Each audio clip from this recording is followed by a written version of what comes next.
So Monday Night Raw has a new intro. Doesn't feel like that long ago since we changed it, but as it is something new, I felt like I should tell you, but also kind of felt like we should play around with the intro for ups and downs.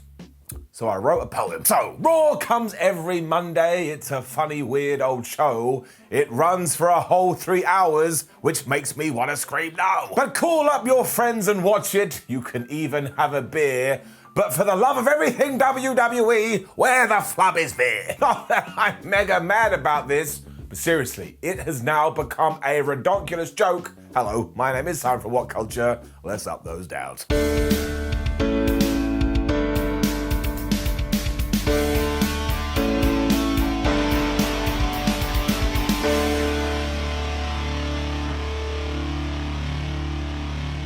Kevin Owens was the first person to walk to the ring on this episode of Monday Night Raw, and we are keeping up with these teasers. He was dressed like a cowboy and even wore a cowboy hat at a wonky angle before he introduced Seth Rollins, and these two guys then went on to go, man, Texas is rubbish, we hate Texas, Texas absolutely sucks, and Kevin Owens even took his hat off and he stomped on it before Seth Rollins was like, oh man, we're going to win the tag team titles next week, and then finally, we can go to WrestleMania. So does anybody else kind of feel like maybe, just maybe, it's not going to be Kevin Owens versus Stone Cold Steve Austin, and it could be Kevin Owens and Seth Rollins versus Steve Austin and a partner of Steve Austin's choosing? I mean, I just throwing it out there, have fun in the comments. Anyway, their guests for the KO show were the Alpha Academy, and straight away they basically called Otis fat, and they asked Chad Gable, why do you say thank you like thank you? And I was so happy they picked up on that, because as I've said before, I flipping love it. Gable refuted all of this and said he was smarter than everyone, and that he is sick and tired of Kevin Owens and Seth Rollins trying to hustle their way into WrestleMania, and it was pathetic. And then they basically all yelled shush at each other, and if anybody else had done this on planet Earth, it would have been cringy and terrible, but because these four guys rock, it's actually kind of funny. The point was that we were going to do Kevin Seth versus the Alpha Academy to make you go, oh my gosh, who's going to win next week when the titles are on the line? Well, I now officially know, because Chad Gable and Otis lost, which probably means they're winning next week. It was a really good match though, even though the good guy, bad guy dynamic is all over the place, because I'm pretty sure Owens and Rollins are meant to be heels, but everyone just cheers for them. Kevin Owens also does that thing where he hits a frog splash off the apron onto the floor. I don't think we talk about that enough. I mean, it really has to hurt. Owens was then being a boss from Arkham Asylum because he took Kevin Owens out by just running around the place. But this is when Seth Rollins tagged in and he hit a hot tag and he went absolutely crazy. And it pumped up Kevin Owens so much, he was like, I need to be tagged back in too. Otis was then back to hurling falls and it looked like Owens was screwed after he got hit by a Vader bomb and a Chad Gable moonset. But this is when Seth came back in. He got rid of all the people he needed to get rid of. And then, man, poor Chad Gable. He got hit by a buckle bomb and then he got hit by a stunner. And then he got hit by the curb stomp. I was like, well, that's definitely going to beat him. And it did. This is all okay, though, because it's simple storytelling. The champions lost here, so you're like, oh my gosh, are they going to lose in 7 days' time? I mean, probably not, but you never know. It is getting it up. Owens was then in the back speaking to us, and we also got a video for him beforehand, so I guess we're going back to his big push. But he was all like, man, I've got to fight T-Bar next, and he's my biggest opponent ever. Now, I'm sure he meant physically, because T-Bar is massive, but I was like, Omos, if you're saying, like, this is the biggest threat yet, you gotta be kidding me. And I like T-Bar, but come on. And then, surprise, surprise, Mr. Bar lost in 30 seconds. T-Bar didn't even get his entrance, because Omos absolutely killed him during it, and the ref was all like, T-Bar, are you gonna be able to fight? And T-Bar was, yeah, I can fight, because apparently that's how T-Bar talks. But he couldn't fight because he walked right into the tree slam and he lost. However, as I have said before and as I will say again, if the plan is to push Omos and the plan is to turn Omos into a monster, just keep doing this. It's Wrestling 101, but when we are finished, we should probably find something to do with T-Bar, but we also probably won't, but I'm giving it up. We then had to pretend it was perfectly sensible that Becky Lynch on this evening on Raw would be teaming with Doudrop even though like a month ago, they were feuding over the women's title. Nikki Ash is also joining them because they were going to have a 6-man tag and all these people are bad guys, so why not shove them together? And we used this time to ensure that Nikki looked like an idiot because she was like, oh man, let's do a fist bump, let's do a fist bump. And the drop, and Becky just went, nah, we ain't touching your hand. I mean, it does kind of work because she's almost a superhero and every single real superho is massively lonely. And then we cut to Rhea Ripley, Bianca Belair and Liv Morgan because they are the good guys that are going to be taken apart. Morgan went up to Rhea Ripley and was all like, how are we going to defeat them? And Rhea had to go brutality, which is not the way to answer that kind of question, when Bianca Belair was all like, oh man, I'm so pumped up. And then they did do the fist bump because again, we're meant to think they're nice. It was then right into this match too, and while it does irk me a little bit that WWE can't divide all these women up and have them in separate matches instead of just throwing them into one big cooking pot, I thought it was very fun, and I thought they all worked very, very hard. Up. As ever, Becky Lynch pretended she was ready to fight Bianca, but instead ran away anytime this could happen. And then after around about 2 minutes, Liv Morgan hit a dive because I think the ref went, hey, we need to go to a commercial break. And amazingly, we did. We did come back to Becky and Belair going at it. And I tell you, not only do they have a great chemistry, but I am excited for their WrestleMania match because Bianca should win back her championship and then continue to climb that ladder. It didn't massively go like that here, because Becky kind of interfered with her hair that allowed her to throw Belair into Rita the ring post. Always looks like it sucks. So most of this was structured around the fact that Bianca was a really good wrestler, but just as she was running wild, the tag klaxon went off, everybody was in the ring, everybody was hitting their moves, and just when it looked like Belair was gonna ping Nikki Ash, there was Becky Lynch and she broke it up. As she did touch the hair again though, this is when Bianca got her braid and she whipped the shib out of Lynch's abdominal region, and it was so bad, you could see the bruises almost instantly. And big time Bex was so upset about this, she was like, referee, why don't you do anything? And she basically left. This allowed Nikki to try for the most devastating move in all of sports entertainment, the surprise roll-up, but that was never going to work. So instead, she got hit by the KOD. Bianca Belair got the win. And if you can believe it, this actually feels like WWE knows what they're doing. So let's all stand still like a T-Rex has arrived in the room and hope that nothing changes. Tommaso Ciampa was then on Raw again, which was very pleasant, because I just thought that WWE was going to forget about him. He was also taking on Bobby Roode, which ties into the NXT storyline. And if you can believe it, Ciampa won. Ooh-da-lally. Now this didn't really go more than 2 minutes, and of course Dolphy Boy Blue Ziggler was on the outside casting distraction, but none of that helped. Seriously, and after a short while, Tommaso did hit the most devastating move in all of sports entertainment, but unlike the previous match, this worked. So I really did feel like I was in an alternative dimension here, and obviously afterwards Ziggler and Roode beat him up for a while because we are going to do a tag team match on NXT. And one, why wasn't Bron Breakker here? I will never understand. But also two, why the flub did WWE not do all these tie-in years ago? Let's not worry about it, but we will give it up. It was 24/7 title time next, and I'm not going to lie to you because that would be a waste of my time. I was so excited about this because recently it has been insane. It was a mixed tag of all things as Dana Brooke and Reggie teamed up to take on Tozawa and Tamina, yet there's nobody meaner, and how that ever came together I do not know.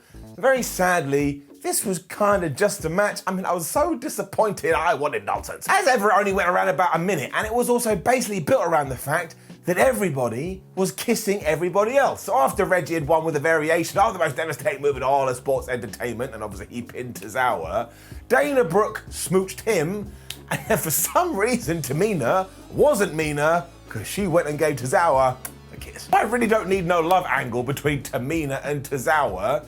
I want this to be more like Sharknado. You're watching it and you think, how the hell did this manifest itself into existence, but I'm having a good time. And it wasn't bad, but look, I just think you should take all of this and make it as stupid as possible down. Quick interview with the Street Profits after this, because they are going to be challenging RKBro later, and the best bit is when Angelo Dawkins was talking about all the other tag teams, and he said that Seth Rollins was like Dr. Eggman. We also had this big tease about who Brock Lesnar is going to fight at the Madison Square Garden house show this weekend, and look, I'm just going to tell you this. If you have bought a ticket because you want to see Bobby Lashley, get a refund for your ticket. He ain't gonna be there. And when it came to what followed, I'm not entirely sure that WWE has any ideas when it comes to figuring out how they are going to fill time between now and WrestleMania when it comes to the Mysterios versus Logan Paul and The Miz. Because seriously, if you haven't seen this, what the flub was this? Because it was basically Ray and Dominic being all like, oh man, we're going to beat those guys, we hate those guys are absolute rubbish. When The Miz interrupted and for around about 75 years, not only recapped his entire career, but just kept saying nonsense. It was like, Logan Paul is going to be the most famous wrestler ever, apart from me, and I'm absolutely amazing, and you all suck, and Ray and Dominic, I'm going to kill you. It just went on and on and on, and I actually started going, shut up, please shut up. And I don't mind the match, I really don't. WrestleMania has always been about celebrities. If you want to use Logan Paul, use Logan Paul, and I have all the respect in the world for The Miz. I mean, he has overcome everything, but this was nothing. This was quite literally nothing, and I thought about going to the toilet, because why not? Point is down. Also, yes, this was an interruption, so bring it down. That's 51 in WWE. And 73 overall. I mean, it's probably not accurate at all. No human being could accurately keep up with this. The real shock, though, was what came next, because for some reason we were doing the Mysterios versus the Hurt Business, Shelton Benjamin and Cedric Alexander, and that's why I assumed they will lose. WWE cares about them so little, they're still calling them the Hurt Business, even though twice I saw them get kicked out of the Hurt Business. I'm still a little bit worried that I accidentally took some drugs, because I definitely saw Miz grab Dominic Mysterio's foot when Rey Mysterio chased him away, when in the ring, Shelton Benjamin pinned Dominic Mysterio and won. And of course he used the most devastating move in all of sports entertainment, because what else would he use? And I already know that next week WWE is going to forget about this, and nothing is going to happen with Shelton, and nothing is going to happen with Cedric. But I'm such a big fan of theirs, and I think they're such good wrestlers, and I think they're so underutilized, I am going to give it an up. And seriously, here I am, hours removed. I still can't quite believe it. Zoomed to the back to see RKBro after this, and Riddle was all like, oh man, I figured out how to get focused. I'm gonna color in a coloring book, and also I'm gonna smoke a lot of drugs. That was the joke. Point is, they were about to go out to their match, and Randy Orton was all like, man, Riddle, I love you, you're my best friend. And seriously, this is the greatest love story ever told. And when one does turn on the other, my heart is gonna break. We also had a clip from SmackDown reminding us that Naomi and Sasha Banks are gonna challenge for the women's tag team titles at WrestleMania, when we cut to Zelina Vega and Carmella, who, yes, are the current WWE Women's Tag Team Champions. But don't worry if you forgot, because WWE definitely does all the time. This was absolutely bonkers, though, because Vega was all like, Carmella, why is your new YouTube show with Corey Graves all about sex? And honestly, I watched a little bit. It is literally all about sex. They just walk around and they can be buying a loaf of bread and they'll go, oh man, bread, it's so sexy. And I'm like, no, it's not. There was just constant more references to banging each other here. And Carmella even said, when we retain these championships at WrestleMania, me and Corey are gonna have sex in the ring. No, don't you dare, WWE. This is not why I watch your show. You take that idea and you throw it into the ground. The problem with all of this, though, is that once again, it just feels like afterthought central. Like sometimes the women's tag team titles aren't even referenced when the flipping tag team champions are on the screen. So we really do have to give all of these women more down. I'm then going to struggle to review the next match because something definitely, absolutely went wrong. Because it was RKBro versus the Street Profits, and if the rumors are to be believed, and my eyes are what I saw, Randy Orton got hit by one of those wonderful Montez Ford frog splashes and hurt his shoulder. Because after he had done that, Orton kind of rolled towards the rope. Montez sold it like, oh my gosh, it hurt my stomach. He did pin him, and while Randy Orton tried to get his foot on the ropes, Dawkins was there. He acted like he was going to push it off, but he kind of didn't, and then the referee counted 3, and that was the end of the match. I mean, it kind of felt like you were trying to do a jigsaw puzzle with only half the pieces, but none of this matters. All that matters is that Randy Orton is okay. And look, he may just have been selling like the absolute phenomenal professional wrestler that he is, but something didn't smell right here, so I ain't gonna give it an up, and I ain't gonna give it a down. Somebody's health and injury status is far more important than that, and seriously, I just hope he is okay, especially because we are only weeks away from WrestleMania. Owens and Rollins were then back insulting Texas some more as we do continue to tease what's going to happen at WrestleMania. And then, yes, my friends, Veer is still coming to Raw. This means that given we won't have another Raw until next Monday, Veer has now tied the record with Emma when she pretended for about 100 years she was going to become Emelina and then finally walked out and went, ha ha, I'm not going to be Emelina and I'm transforming back to Emma. So here's what we should do. I have come up with the plan. Next week Veer should come out and Veer should just get a microphone and say, look, I don't want to be Emelina. I want to go back to Emma. And then he just leaves. And then around about 6 weeks' time, he comes out and he's Emma, complete with the dancing. That's the only thing we can do right now in order to save this because it's just gone on too long. I mean, he's gonna have to come out and like beat Roman Reigns and Brock Lesnar, bring back The Rock and pin him too, just to get past this. It is oh so dumb. Also, are we sure that Veer is even real? Like, I'm serious. In these videos, he's all like, oh my gosh, the lion has to hunt down the hunter, whatever the hell he says. No lion does this. No lion goes, oh man, there's, I don't know, what lions eat? I have absolutely no idea. A deer. There's a deer. I'm gonna attack that and eat it in around about 140 days. As you can probably tell, I'm just done with this. It's completely jumped the shark down. Austin Theory and Vince McMahon were then having a chat backstage, and yes, Vince McMahon is still gonna be on Pat McAfee's show on Tuesday, and clearly it's gonna tie in to some kind of WrestleMania angle. Now, I'm going to die on this hill that it'll be Pat versus Austin Theory, but given that Vince McMahon a little bit crazy, you just never know. Austin couldn't believe that Vince was gonna do this either. He was like, hey, it's been 20 years, and in that last interview, you threw papers all over the place.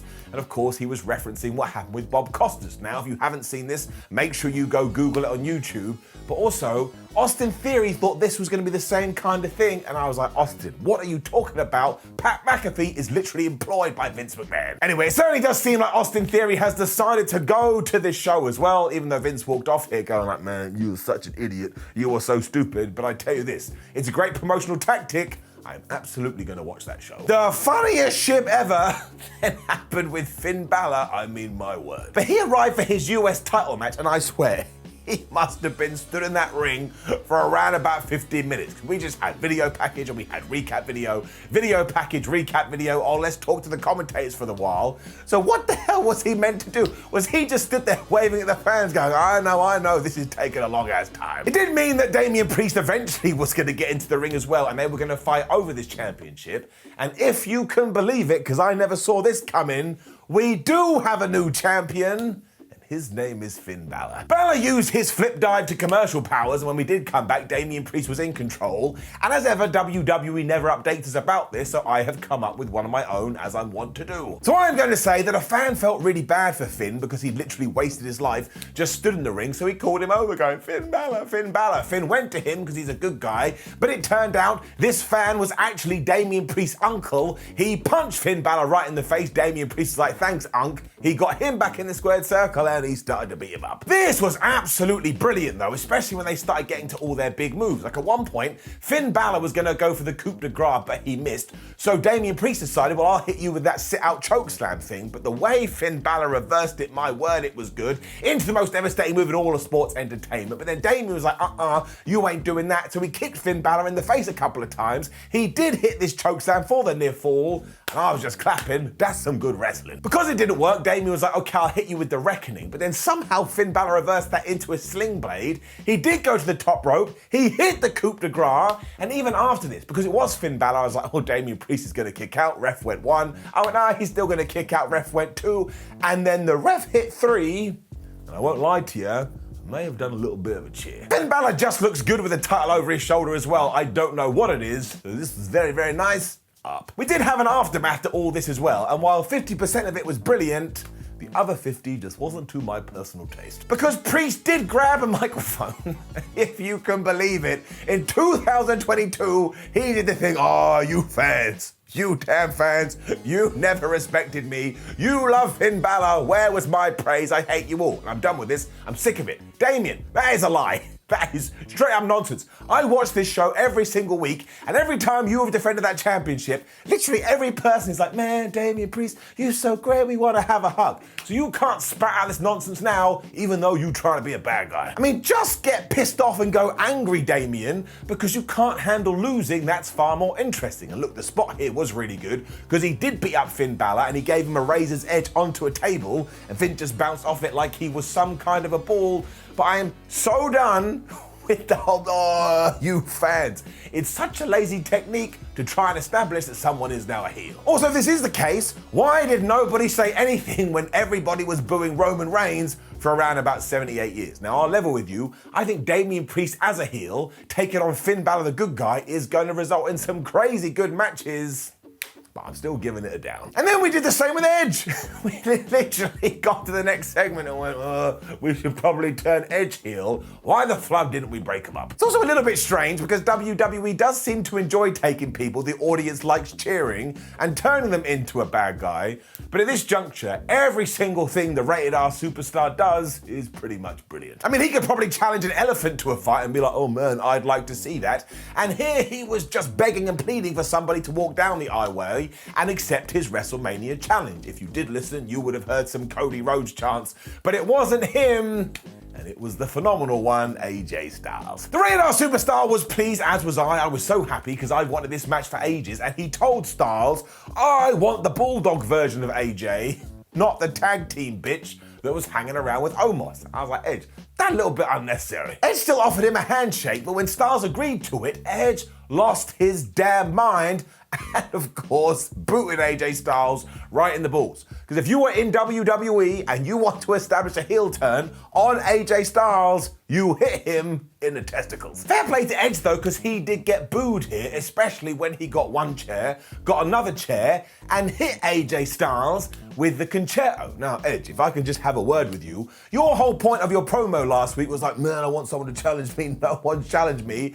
And then when they did, you tried to kill him. That's probably why nobody wanted to come out. Still, this was a really good main event angle. It is of course going to be Edge versus AJ Styles at WrestleMania. I enjoyed this muchly. Round of applause all around, and it's getting it up. Which brought us to the end of Monday Night Raw, and I've said it before, I'll say it again. When WWE gets into gear for WrestleMania season, I really do think they raise the quality of the show. I'm enjoying both Raw and SmackDown at the moment. Is getting it up. Now, please do leave a comment below and let us know what you thought about last night's episode of Raw. Like the video, share the video, and subscribe. Head on over to WhatCulture.com where you can read yourself some articles. Make sure you watch another video because why the hell not?